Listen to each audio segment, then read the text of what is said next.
What's up Danaman fans, and welcome back to the channel for the August 2025 Pokémon TCG Metacast. That's right, the World Championships is this month and we're heading to Anaheim, California for the biggest event of the year. From August the 15th to 17th, the best players from around the globe will battle for glory, and the format? It's never been more wild. Why? Because the Black Bolt and White Flare sets are now tournament legal and they've already changed everything. We're seeing new cards and tech cards that are really shaking up the meta, in particular things like Air Balloon, Hilda, and that new Genesect that is really helping out the Gold Dango decks. So whether you're grinding cups, prepping for Anaheim, or just trying to stay meta relevant, this list is for you. I've gone deep into the LimitlessTCG results, combined with the top lists from Late Night 245 and other multi-fractional online tournaments. We are going to see some amazing new decks popping up in the top 10. So here we go guys, let's count down the top 10 standard decks for August 2025.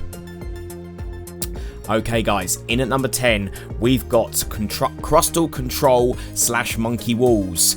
Here's your Gatekeeper deck for August, Crustal Control with Monkey Dory, a surprise meta call that's quietly climbed the rogue meme to Late Night Menace decks. The core loop is simple but nasty. Crustal's Mysterious Rock ability prevents all damage from Pokémon EX, which walls most of the meta straight out. Add Luxurious Cape to bump up Crustal's HP to 250 and you're suddenly staring down a wall you can't break. Meanwhile, Monkey Dory's Adrenabrain moves your damage counters onto your opponent's board, slowly softening everything up while you stay alive. It's not glamorous, but it wins games. You've got tools like Superb Scissors to hit through effects, Cornerstone Ogerpon EX to wall attacks with abilities, and Pokévita A as your A-Spec of choice to heal 150 damage off any Pokemon. If the opponent's Pokemon EX based attacks and doesn't pack Gust Chains, they're going to struggle. And in a meta full of 2 prizes and evolving basics, this thing can grind down anyone not ready for it. Of course, Crustal gets obliterated by Gardevoir since that deck can attack with anything. It also folds to smart players who know how to play the tempo game or pack Tool Scrapper, Item Lock, or bench damage. Still, it won the Late Night 241 and placed at cups across the UK and Germany, providing this isn't just a meme, it's a hard meta counter with the receipts. If your locals are flooded with Bolt, Gold Dango, or Dragapult, and you've got the patience for a long grind, Crustal Monkey Dory might be the deck for you. Okay guys, let's see what's in at number 9. In at number 9, we have a spicy hybrid. That's right, Dragapult with Charizard. A deck that's flying under the radar, but it really shouldn't be. So what's going on here? You're combining the pressure of Dragapult EX with the power and acceleration of Charizard EX. Dragapult EX's Phantom Dive drops 200 damage to the active plus a 60 bench damage with damage counters, and then Charizard EX backs it up with a clean OKO to disrupt your opponent. It's the flexibility that makes this deck shine. You can pressure stage 2 decks with Phantom Dive and follow up with Charizard to delete threats. Against Gardevoir, the fire typing and obviously the dark typing combined with Mist Energy can hit hard. Against Gold Dango, you have never been more loaded to take down that annoying cheese stick. Tournament performance has been solid but not stellar. This build is often overshadowed by straight Dragapult or Dragapult Dusknoir, but it still tops many tournaments, getting a top 64 placement in the Late Night 245, and it has placed very well in local cups. If you like dynamic board states and hybrid lists with lots of play, Dragapult Zard is a solid choice for you. Okay guys, let's check out number 8. In at number 8, we have a clean, straightforward build of Dragapult EX. This list doesn't mess around with toolbox techs or fancy stage 2 engines. It's all about speed, spread, and tempo. With Hilda now legal from White Flare, the deck gets a huge boost in consistency. Hilda grabs a basic energy card and an evolution. exactly what Dragapult EX wants to set up an early Phantom Dive turn. Neo Upper Energy also helps get that first attack online, even if you fall behind. The deck runs 4 Rare Candy, a 3/3 Dragapult, and usually a 1/2 Cleffa or Squawkability X to dig out those Pokemon you need. You want Phantom Dive as fast as possible? These Pokemon will get the job done. The weakness? You're linear. You're fast, but you follow up plans dependent on how well you spread damage and how many attackers you can chain. You also really don't want to see Gardevoir or Grimmsnarl. Still, this deck won the 1500 player Smart Series Open and is being tested hard for Worlds because it offers simple matchups and few surprises. Okay guys, number 7, let's do this. In at number 7, we've got Ethan's Typhlosion. That's right, or as I like to call it, Buddy Blast. Blasting in at number 7, obviously Ethan's Typhlosion. This single prize deck took a huge leap up the rankings thanks to its ability to consistently hit high damage and trade up against those stage 2 EXs. Here's the loop. You discard Ethan's Adventure, power up with TM Turbo, and use Typhlosion's Buddy Blast, which scales based on how many adventures you have in the discard pile. Pair that with Brave Bangle and Victini to reach the magic number of 320 on those Dragapults, Gardevoirs, and even Zard. It also plays Mimikyu to wall EXs and Vesentipede to fetch items or disrupt. The deck runs like a dream when it draws right and has favourable matchups into Bolt, Dragapult and Charizard. The issues? You fold to spread damage. Grimmsnarl decks eat this alive with Frostlass. You also need to manage your adventure count well and hope that many of them aren't prized. Still, this deck did a very good top 32 finish in the Late Night 245 and is climbing in usage. If you like won prizes, this is your deck of choice. Guys, that's it for that one. Let's check out number 6. Okay, in at number 6, we have an old favourite. Flaming back into relevance at number 6 is Charizard EX with Pidgeot EX, a deck that refuses to fade. This is a consistent 2-prizer deck with powerful attackers, free retreat thanks to Air Balloon. Mist Energy stops those status effects and locks, and the core loop is clear. Get a Zard online, hit 180, and start using your cards to get the job done. What's changed? Pidgeot EX lets you grab whatever card you want each turn, whether it's a TM Devolution to punish Dragapult or a boss to break a stall lock. The new Air Balloon lets you retreat Zard easily and keeps the momentum going.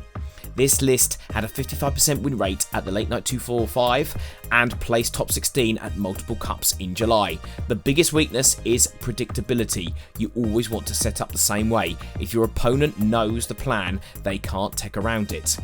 But if you want a known quantity with few bad matchups and tight sequencing, Charizard EX is still a strong pick. Okay guys, you've seen that deck many times before, I'm not going to say any more, let's move on to number 5. Charging into number 5 is Raging Bolt EX with its ever-expanding toolbox. This deck is all about fast starts and flexible finishes, and with the new Hilda supporter now legal, it's more consistent than ever. The engine starts with Tilmar's Ogapon, whose Till Dance ability accelerates a grass energy right from the hand. From there, Professor Sada's Vitality fuels explosive turn 2 swings, and Raging Bolt EX's Bellowing Thunder can deal 70 damage, depending on the number of energy you discard in play. You can KO nearly anything from turn 2 onwards. But that's not all. Baby Bolt can snipe evolving basics like Routes and Dreepy early. Some lists are also running Cornerstone Ogapon EX to wall out Gold Dango and Charizard, and even Iron Leaves EX for late game covering against grass weakness attackers. It's become a choose your own adventure toolbox. Deck lists from Late Night 245 are trending towards cutting Noctowl and instead maxing out Energy Search, Recovery and Hilda consistency. You're looking at a high tempo board control deck that can pivot matchups on a dime. What stops it? Gardevoir, the Queen of Recovery, can tank through the aggression. Ethan's Typhlosion also gives it fits, since won prizes deny easy prize trades, and Dragapult variants can spread around the bench while you focus the active. But if you like winning by turn 5 and thrive under pressure, Raging Bolt is one of the most rewarding decks in the format and will be around for a long time yet. Right, we've hit the top 4, let's crack on. Coming in at number 4 is Gold Dango EX, aka Make It Rain. This deck has been surging in both play rate and win rate thanks to 2 key upgrades, Genesect EX and Air Balloon, both from the new Black Bolt White Flare. Let's start with the core. Coin bonus for draw, then Make It Rain for 50 times each basic energy you discard from your hand. The deck doesn't just build a hand, it builds a war chest. The new Genesect EX with Metallic Signal helps you search for 2 Metal Evolution Pokemon, yes, double Gold Dango, and Air Balloon gives the support the Pokemon the free retreat so you can loop attackers like clockwork. You also get space for disruption tools like Tool Jammer, Jamming Tower, or A-Spec Denial Techs. Some builds also even run Genesect Nullifier to block opposing A-Spec cards altogether. Matchups: this deck crushes stage 2s, Gardevoir, Dragapult, even Grimmsnarl if you get ahead on tempo. It also handles spread decks surprisingly well with proper sequencing. Its worst matchups are typically Crustal, you can't hit it, and Cornerstone Ogerpon variants that wall out EX attackers.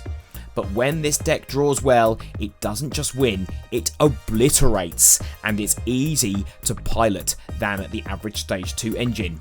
If you like winning cleanly and numbers on your side, Make It Rain might be the best choice for you at Worlds.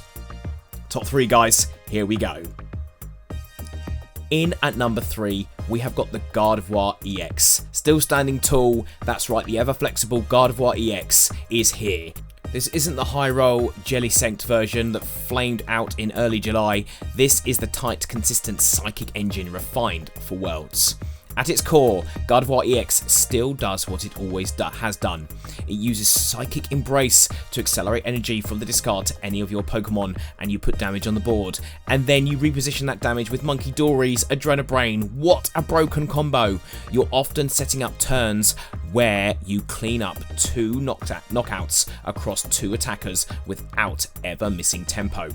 New techs this month include Frillish for a better item lock than Badoo, Iron Bundle to punish the passive bench sitters, Cresselia or Mimikyu to disrupt specific matchups. You're still playing 4 Curlier, 3 Iono, 2 Boss, 1 Counter Catcher, and you can now sneak in Air Balloon or Hilda to round off the tech flexibility. Your favourable matchups include Raging Bolt, Dragapult, however, do watch out for Grimmsnarl and Gold Dango. Close though is Ethan's Typhlosion. This is the most expressive deck in Standard right now, where one skilled sequence genuinely gives you a win condition. If you're a control the board type of player and want to play a 60 deck with no dead draws, Gardevoir is your elite choice. Okay guys, let's check out number 2.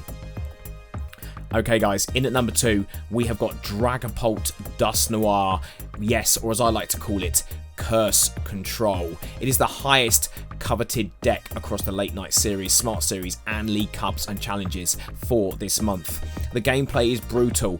Phantom Dive spreads early and then Curse Blast from Dusknoir drops 13 damage counters to whatever Pokemon you want. You combine that with Neo Upper Energy for surprise attachments, Hilda for flexibility in the evolution lines, and a Gust package of Boss, Counter Catcher, and sometimes Arven or Iono for that mid-game pressure.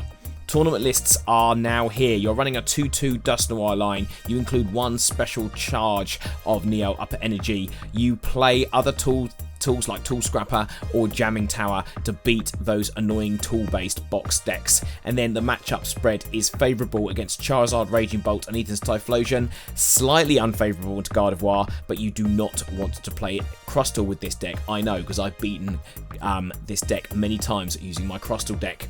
It's not a deck that you can pilot casually. You'll need to track prize maps and damage placements turn by turn. But if you love board-based pressure and spreading into double knockouts, this is your best Worlds option and is definitely a brilliant pick that will see a top 8 finish at Worlds. Okay guys, here we go. Number 1, you know what it is. Yes, here we go. Number 1 is And finally, your number 1 deck for August 2025, and the most likely to win Worlds, is Marnie's Grimmsnarl EX pairs with Frostlass. This deck is everything you want in this meta. Consistent, oppressive, hard to counter, and still underplayed by casual players.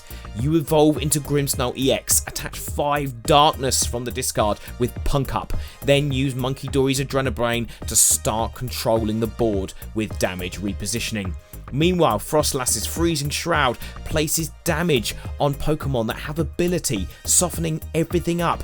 Shadow Bullet hits 180 plus 30 bench snipe, and then you TM de-evolve your Pokemon, which is the icing on the cake, to take away all those stage 2s that sit on the board waiting to attack. The latest build includes 2 TM Devolution, 2 Air Balloons for retreat loops, and 1 Blood Moon Ursulana for that late game 240 damage. Favourable matchups include Gardevoir, Dragapult, Charizard, Ethan's Typhlosion. It's close against Gold Dango and Raging Bolt, however you do not want to play against Jolted Box, because that will obviously prove damageable with Iron Hands.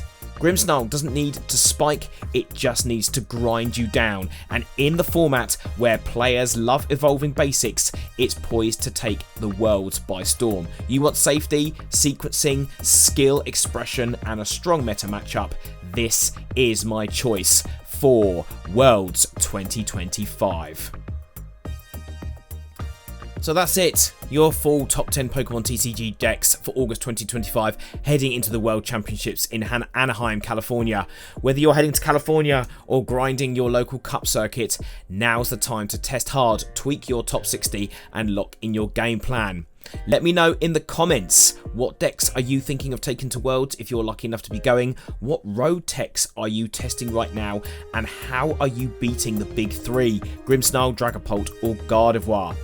Hit the like button if this has helped you with your testing, subscribe so you don't miss any World prediction or deck meta prediction content, and drop anything in the comments as well if you agree with my top 10. As always, may your opening hand be busted and may your Neo upper energy never be prized. Guys, I wish you all the best for Worlds and I hope to catch you in Anaheim. Guys, have a good one, take care, and all the best.